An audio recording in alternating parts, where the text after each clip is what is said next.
ಮತ್ತೊಮ್ಮೆ ಎಲ್ಲರಿಗೂ ನಮಸ್ಕಾರ. Welcome to my channel. ಈ ಎಪಿಸೋಡಲ್ಲಿ ಆ್ಯಕ್ಚುಲಿ ನಾನೊಂದು ರಿಕ್ವೆಸ್ಟ್ ತೊಗೊಂಡಿದ್ದೀನಿ. ಸೊ ಒಂದು ಪರ್ಟಿಕ್ಯುಲರ್ ಪ್ರಾಡಕ್ಟ್ ಹೇಗಿದೆ ಅಂತ ಹೇಳ್ಬಿಟ್ಟು ನನಗೆ ಕೇಳಿರುವಂಥದ್ದು ಡೈರೆಕ್ಟಲ್ಲಿ. ಸೊ ನನಗೆ ರಿಕ್ವೆಸ್ಟ್ ಬಂದಿರುವಂಥ ಪ್ರಾಡಕ್ಟು ಒಂದು inflatable sofa with foot rest ಅಂತ ಹೇಳ್ಬಿಟ್ಟು ಆ್ಯಂಡ್ ಪಂಪು ಕೂಡ ಇದರಲ್ಲೇ ಇರುತ್ತೆ ಅಂತ ಹೇಳ್ಬಿಟ್ಟು ಹೇಳಿದ್ದಾರೆ. ಸೊ ಈ ರಿಕ್ವೆಸ್ಟ್ ಬಂದ್ಬಿಟ್ಟು ನಾನು ಯಾವಾಗಲೂ ಬೈ ಮಾಡೋವಂಥ ವೆಬ್ಸೈಟಲ್ಲಿ ಇರೋದಕ್ಕೆ ಅಂತ ಹೇಳ್ಬಿಟ್ಟು ನಾನು ಈಸಿಯಾಗಿ ಓಕೆ ಫೈನ್ ಟ್ರೈ ಮಾಡೇ ಬಿಡೋಣ. ಸ್ವಲ್ಪ ಕಾಸ್ಟ್ ಇರೋವಂಥದ್ದನ್ನೇ, but it is totally fine. So let's get on with that. ಇದು ರಿಕ್ವೆಸ್ಟ್ ಮಾಡಿದ್ದು ನಮ್ಮ ಅತ್ತೆ. ಸೊ ನಮ್ಮ ಅತ್ತೆ ಕೂಡ ನೆಕ್ಸ್ಟ್ ವೀಡಿಯೋದಲ್ಲಿ ಬಂದು ಅವರು ಕೂಡ ಮಾತಾಡ್ತಾರೆ. ವೆಲ್, ಅವ್ರು ಮಾತಾಡ್ತಾರೆ ಅನ್ನೋದಕ್ಕೆ ಡೈರೆಕ್ಟಾಗಿ ನಿಮ್ಮ ಜೊತೆ ಎಲ್ಲ ಅವ್ರಿಗೆ ಹೇಳೋದಿಲ್ಲ ಈ ಥರದ್ದೊಂದು ಚಾನಲ್ಗೆ ಅಂತ ಹೇಳಿ. ಮುಂದೆ ನೋಡಿ ಈ ವಿಡಿಯೋಲಿ ಹೇಗಿದೆ ಅಂತ ಹೇಳ್ಬಿಟ್ಟು. ಹಾಯ್ ಫ್ರೆಂಡ್ಸ್, ವಿಡಿಯೋನ ಕೆಲವು ಜಾಗದಲ್ಲಿ ಫಾಸ್ಟ್ ಫಾರ್ವರ್ಡ್ ಮಾಡಿದ್ದೀನಿ. ಸೊ ಅದನ್ನು ಲೈಟಾಗಿ ಎಕ್ಸ್ಪ್ಲೇನ್ ಮಾಡ್ತಾ ಹೋಗ್ತೀನಿ. ಸೊ ಈ ಬಾಕ್ಸಲ್ಲಿ ಏನಿರುತ್ತೆ ಅಂದರೆ ಒಂದು ಸೋಫಾ, ಒಂದು ಫುಟ್ ರೆಸ್ಟ್, ಒಂದು ಪಂಪು, ಹಾಗೆ ಯೂಸರ್ ಮ್ಯಾನ್ಯಲ್ ಇರುತ್ತೆ ನಿಮಗೆ.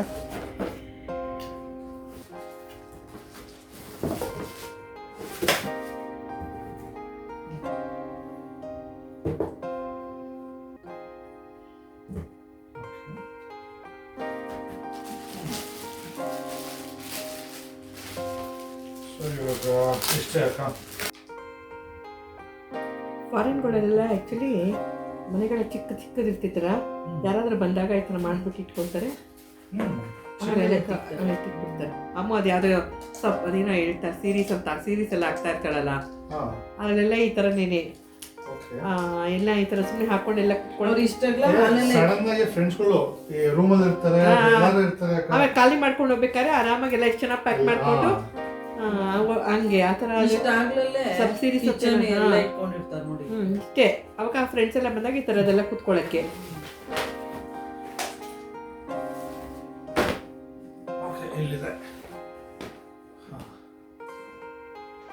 ಸೊ ಇದ್ರ ಬಗ್ಗೆ ಇನ್ನು ನನಗೂ ಗೊತ್ತಾಗೋದಕ್ಕೆ ಅಂತ 4-5 ಕಡೆ ನಾನು ಉಪಯೋಗಿಸಿದ್ದೀನಿ.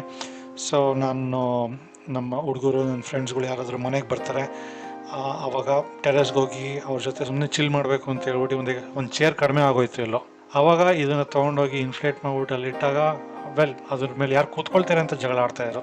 ಅದಲ್ಲದೆ ಎಕ್ಸ್ಟ್ರಾ ಗೆಸ್ಟ್ಗಳು ಬಂದುಬಿಟ್ಟಿರ್ತಾರೆ, ಅದು ನಮ್ಮ ಪ್ಲ್ಯಾನ್ ಮಾಡೋಕ್ಕಾಗಲ್ಲ. ನಮ್ಮದೇ ಸಫಿಷಿಯೆಂಟ್ ಜಾಗ ಇದೆ, ಆದರೆ ಎಲ್ಲರೂ ಮೇಲ್ಗಡೆ ಕೂತ್ಕೊಳ್ಳೋದಕ್ಕೆ ಅಂತ ಆಗದಿರೋವಾಗ ಇದನ್ನು ನಾನು ಅದಕ್ಕೆ ಅಂತ ಒಂದು 2-3 ತೊಗೊಂಡು ಇಟ್ಕೊಂಡ್ಬಿಟ್ಟಿದ್ದೀನಿ. ಸೊ ಒಂದು 7-8 ಜನ ಆರಾಮಾಗಿ ಕುಂತ್ಕೊಂಡು ಚಿಲ್ ಮಾಡ್ಬೋದು. ಸೊ ನೆಕ್ಸ್ಟು ಹಾಗೆ ನಾರ್ಮಲ್ ಸ್ಪೀಡಲ್ಲೇ ರನ್ ಆಗೋ ಥರ ಮಾಡಿದ್ದೀನಿ. ಸೊ ಎಷ್ಟು ಟೈಮ್ ಹಿಡಿಯುತ್ತೆ ಅಂತ ಇದನ್ನು ಫಿಲ್ ಮಾಡೋದಕ್ಕೆ ನೋಡೋಣ ಇವಾಗ.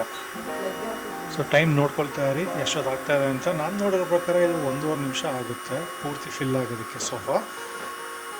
ಇಲ್ಲಿ ನೋಡ್ದಂಗೆ ನಂದು ಹತ್ರ ಪ್ಲೇ ಸ್ಟೇಷನ್ ಇದೆ.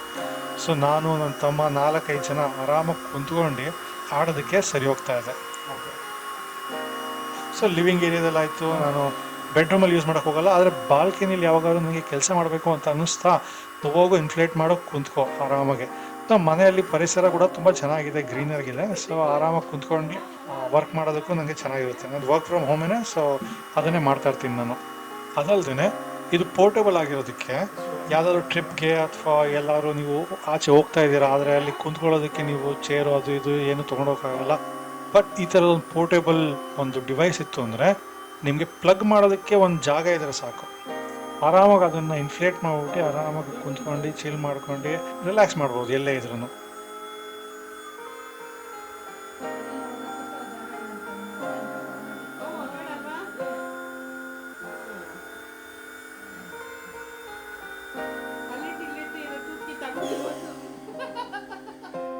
ಫ್ರೆಂಡ್ಸ್, ಇಲ್ಲಿ ಏನಾಗ್ತಾ ಇದೆ ಅಂದರೆ ಅಲ್ಲಿ ಓಪನ್ ಮಾಡಿದಾಗ ಏರ್ ಇನ್ಲೆಟಲ್ಲಿ 2 ಲೇಯರ್ ಇದೆ, ಆದರೆ ನನಗದು ಗೊತ್ತಿರಲಿಲ್ಲ.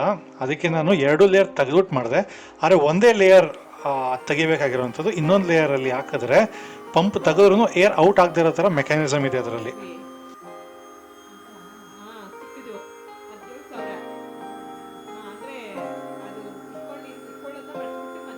ನನಗೆ ತುಂಬ ಜನ ಹೇಳಿರೋದು ಅಂದರೆ ಪಿ ಜಿಯಲ್ಲಿ ಹುಡುಗರು ತುಂಬ ಇಷ್ಟಪಡ್ತಾರೆ ಇದನ್ನು ಅಂತ ಹೇಳ್ಬಿಟ್ಟು.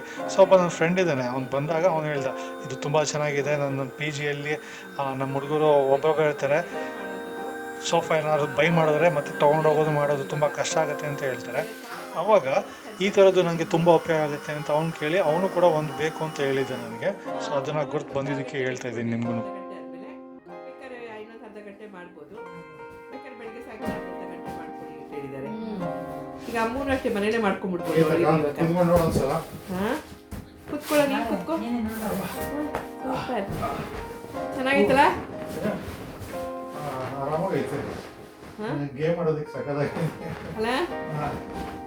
ಹಾಂ ಅಲ್ಲ, ರಿಲ್ಯಾಕ್ಸಾ? ಕಾಲಿಗೆ ಇನ್ನೂ ಸ್ವಲ್ಪ ಬೇಕಲ್ವಾ, ಕಾಲಿಗೂ ರಿಲ್ಯಾಕ್ಸ್ ಬೇಕಲ್ವಾ. ಸೊ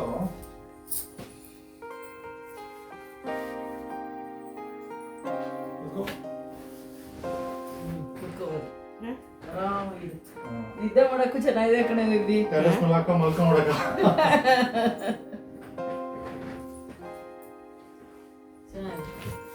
ಅಲ್ಲಿ ಇಲ್ಲಿಕ್ಕೂ ಇಲ್ಲಿದ್ದಲ್ಲೆತ್ತು. ಅಲ್ಲ, ಏರ್ ತೆಗೆದ್ಬಿಟ್ರೆ ಬಂದ್ಬಿಡುತ್ತೆ, ಬೇಕಂದಾಗ ಹಾಕೊಳ್ಳೋದು. ಆ ಬಿನ್ ಬ್ಯಾಗಿಗಿಂತ ಇದು ಒಳ್ಳೇದಲ್ವಾ? ಬಿನ್ ಬ್ಯಾಗಿಗಿಂತ ಅದು ಕುಸುಕಂತ ಒಳಗಡೆ ಹೊಟ್ಟೋಗುತ್ತೆ. ಅದೊಂಥರ ರಿಲ್ಯಾಕ್ಸು. ಅದನ್ನ ರಿಲ್ಯಾಕ್ಸ್ ಆಗೋದು. ಬಾಯ್ ಕೂತ್ಕೊ, ತುಂಬಾ ಚೆನ್ನಾಗಿತ್ತು. ಅಮ್ಮಗ್ ತೋರ್ಸು ಕಣೆ ಬೇಬಿ, ಅಮ್ಮಗ್ ತೋರ್ಸೆ. ಸೋಫಾನೆ ಅನ್ಸುತ್ತೆ, ಇದೆಲ್ಲರೂ ಇಟ್ಬಿಟ್ರೆ. ಹೌದು ಅಲ್ಲ, ಗೊತ್ತೇ ಆಗಲ್ಲ ಯಾರಿಗೂ ಈ ತರ ಏರ್ ತುಂಬಿರೋದು ಅಂತ ಮೇಲ್ಗಡೆಯಿಂದ. ಏನೇನು ಟೆಕ್ನಾಲಜಿ ಅಪ್ಪ ಬಂದಿದೆ ಅಂದ್ರೆ.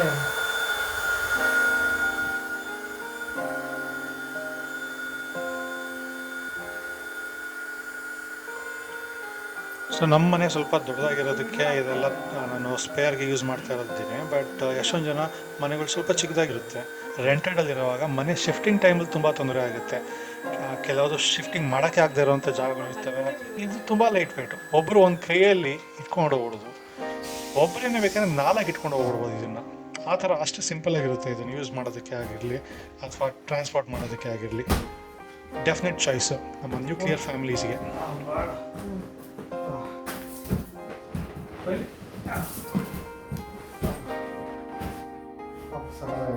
ಸೊ ಲೈವ್ ಡೆಮೋ ನೀವು ನೋಡಿದ್ರೆ ಆಗಿದೆ ಅಂತ ಅಂದ್ಕೊಳ್ತೀನಿ. ಸೊ ಇವಾಗವರೆಗೂ ನೋಡ್ತಾ ಇರೋದಕ್ಕೆ ಧನ್ಯವಾದ. ನಿಮಗೆ ಪ್ರಾಡಕ್ಟ್ ಇಷ್ಟ ಆಗಿದೆಯಾ? ಇಷ್ಟ ಆಗಿದರೆ ನೀವು ಈ ಡಿಸ್ಕ್ರಿಪ್ಷನಲ್ಲಿರೋ ಲಿಂಕನ್ನ ಫಾಲೋ ಮಾಡಿ. ಒಂದು ಸೆಕೆಂಡ್, ನಿಮಗೆ 2 ಲಿಂಕ್ ಇರುತ್ತೆ. ಒಂದು ಅಫಿಲಿಯೇಟ್ ಲಿಂಕು, ಒಂದು ನಾರ್ಮಲ್ ಲಿಂಕ್ ಇರುತ್ತೆ. ಯಾವುದು ಡೈರೆಕ್ಟಾಗಿ ನಿಮಗೆ ವೆಬ್ಸೈಟ್ಗೆ ತೊಗೊಂಡೋಗುತ್ತೆ. ಸಜೆಸ್ಟ್ ಮಾಡೋದು ಏನಂದರೆ ಅಫಿಲಿಯೇಟ್ ಲಿಂಕ್ ಕ್ಲಿಕ್ ಮಾಡಿ, ನಿಮಗೆ ಅಡಿಷ್ನಲ್ ಡಿಸ್ಕೌಂಟ್ ಬರುತ್ತೆ. ಹಾಗೆಯೇ ನೀವು ನಮಗೂ ಕೂಡ ಸಪೋರ್ಟ್ ಮಾಡ್ದಂಗೆ ಆಗುತ್ತೆ. ಸೊ ಅಫಿಲಿಯೇಟ್ ಲಿಂಕ್ ಆಗಿರೋದಕ್ಕೆ ಇದರಲ್ಲಿ ನಮಗೂ ಸ್ವಲ್ಪ ಅಮೌಂಟ್ ಬಂದೇ ಬರುತ್ತೆ. ಆದರೆ ಇದೆಲ್ಲದನ್ನು ನಮ್ಮ ಕಂಟೆಂಟ್ ಜನ್ರೇಷನ್ಗೆ ಅಂತ ಯೂಸ್ ಆಗುವಂಥದ್ದೇ. ನನ್ನ ಇನ್ಸ್ಟಾಗ್ರಾಮ್ ಮತ್ತು ಫೇಸ್ಬುಕ್ ಫಾಲೋವರ್ಸ್ಗೆ ಈ ಪ್ರಾಡಕ್ಟ್ ಲಿಂಕ್ ನಿಮಗೆ ಬೇಕು ಅಂದರೆ ಕಾಮೆಂಟ್ ಮಾಡಿ, ಲಿಂಕ್ ಅಂತ ಹೇಳಿ ನಿಮ್ಮ DMಗೆ ಡೈರೆಕ್ಟಾಗಿ ಬರುತ್ತೆ. ಮರಿಬೇಡಿ, ನೀವು ಫಾಲೋ ಮಾಡಿದಾದ್ಮೇಲೆ ನಿಮಗೆ ಲಿಂಕ್ ಬರುವಂಥದ್ದು. And don't forget to subscribe, follow and like. Please share as well. So ನಿಮಗೆ ಇಲ್ಲದೆ ಇದ್ರೂ ನಿಮ್ಮ ಅಕ್ಕಪಕ್ಕದಲ್ಲಿ ನಿಮ್ಮ ಸ್ನೇಹಿತರಿಗೆ, ಬಂಧುವರಿಗೆ, ಸೊ ಫ್ರೆಂಡ್ಸ್, ಫ್ಯಾಮಿಲಿ, ರಿಲೇಟಿವ್ಸ್ ಯಾರಿಗಾದ್ರೂ ಉಪಯೋಗ ಆಗುವಂಥದ್ದೇ. ವೆಲ್, ಗಿಫ್ಟ್ ಕೊಡೋಂಗಿರೋನು ಇದು ತುಂಬ ಒಳ್ಳೆ ಗಿಫ್ಟಾಗಿ ಕೂಡ ಆಗುವಂಥದ್ದೇ. ಹಾಗೆಯೇ ನಿಮಗೂ ಏನಾದರೂ ರಿಕ್ವೆಸ್ಟ್ ಇದೆ, ಯಾವುದಾದ್ರು ಒಂದು ಪ್ರಾಡಕ್ಟ್ನ ನೀವು ಇಷ್ಟಪಟ್ಟಿದ್ದೀರಾ, ಆದರೆ ಹೇಗಿದೆ ಅಂತ ನಿಮಗೆ ಗೊತ್ತಿಲ್ಲ, ತಿಳಿಬೇಕು ಅಂತ ಇತ್ತು ಅಂದರೆ ಕಾಮೆಂಟ್ ಮಾಡಿ. ಎಷ್ಟು ಜನ ಕಾಮೆಂಟ್ ಮಾಡ್ತಾರೆ, ಒಂದೇ ಪ್ರಾಡಕ್ಟ್ಗೆ ತುಂಬ ಕಾಮೆಂಟ್ಸು, ತುಂಬ ಜನ ಇಷ್ಟಪಡ್ತಾ ಇದ್ದಾರೆ ಅಂತ ಹೇಳಿದ್ರೆ ಅದನ್ನು ಹೇಗಿದೆ ಅಂತ ಹೇಳ್ಬಿಟ್ಟು ಚೆಕ್ ಮಾಡೋಣ. ಅದು ಚೆನ್ನಾಗಿದೆಯಾ, ಚೆನ್ನಾಗಿಲ್ವಾ, ಉಪಯೋಗಕ್ಕಿದೆಯಾ, ಉಪಯೋಗ ಇಲ್ವಾ, ಎಲ್ಲದನ್ನು ಪರೀಕ್ಷೆ ಮಾಡಿ ಅದಾದಮೇಲೆ ನಿಮಗೆ ತಿಳಿಸ್ತೀನಿ.